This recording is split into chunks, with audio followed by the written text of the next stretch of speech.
السلام عليكم ورحمة الله وبركاته. أعزائي وحبايبي المشتركين معانا في قناة الدكتور مع الدكتور خليفة مختار. والنهاردة إن شاء الله فيديو جديد وسؤال جديد مع عم مختار في صيدلية الأمانة. عم مختار حبيبنا كلنا دايما موجود في صيدلية الأمانة، منور صيدلية الأمانة. هنتكلم عن موضوع مهم جدا. برضو كان في واحد طيب جاي يصرف علاج وكانت معدته تعباه شوية، فسأل عم مختار قال أنا محتاج حاجة للمعدة زي الأوميز، حاجة زي الأوميبرازول. فطبعا قبل ما ندي المريض اي حاجه المفروض نساله عن التاريخ المرضي بتاعه، هو بياخد علاج لاي حاجه، عنده مشكله.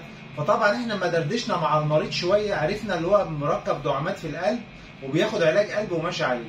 طبعا من الحاجات المهمه جدا للمرضى اللي هم بياخدوا علاجات للقلب وعندهم مشكله في القلب ومركبين دعامات وطبعا عرضه يحصل لهم جلطات تاني، ماده الكلوبيتوجريل اللي اشهر حاجه فيها البلافيكس. فطبعا لما المريض دوت هنديله حاجه الاوميز، طبعا مراته كانت واخداها بتاخدها وماشيه عليها، فهو عاوز يوفر الفلوس وياخدوا هما الاثنين من نفس العلاج. فطبعا الاوميز دوت الماده الفعاله بتاعته الاوميبرازول مع اختلاف الاسامي التجاريه. فوجد ان الاوميبرازول مع الكلوبيتوجريل او الماده او البلافيكس هيأثر على المفعول بتاعه بالنسبه للمريض، وممكن يقلل الفعاليه بتاعته بنسبه 50% عن مختار. فالمريض بياخد بلافيكس وياخد اوميز، والبلافيكس ده مفيش نتيجه منه خالص، لان الاوميز هنا بيأثر على تحويل الكلوبيتوجريل للجزء النشط بتاعه جوه الجسم، وبالتالي المريض اكنه ما بياخدش حاجه عن مختار. فعلشان كده احنا المفروض بنسال المريض اذا كان ماشي على اي علاجات ولا لا. طبعا بلافيكس دوت المرضى القلب ومرضى الجلطات بتاعه القلب والجلطات بتاعه المخ معظمهم ماشيين عليه. ليه؟ لانه بيمنع تجمع الصفائح الدمويه وبيمنع تكوين الجلطات مره ثانيه. بالبلدي كده زي ما بنقول. علشان كده لازم نسال المريض، طب يا دكتور خليفه انت منعت ان احنا نديله اوميبرازول او الاوميز، نديله ايه؟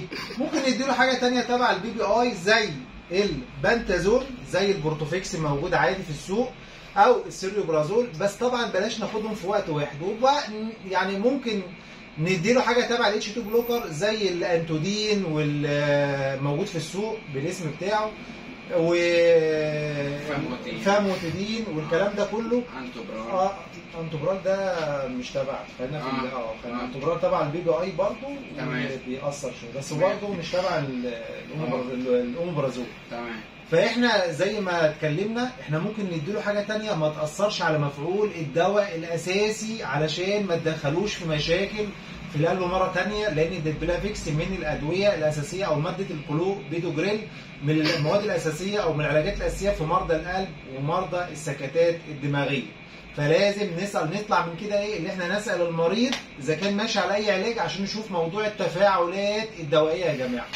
ده كان فيديو كده قصير حبينا بس نعرفكم فيه ان ماده الاوميبرازول زي الاوميز ما ينفعش نستعملها مع ماده الكلوبيتوجريل زي البلافيكس المشهور جدا، لانه بتاثر على المفعول بتاعه. السلام عليكم ورحمه الله. عم مختار نورتنا في الفيديو بتاع النهارده، ويا ريت نقول لي بدري ما عادش يضحك وهو بيصور بعد كده. السلام عليكم.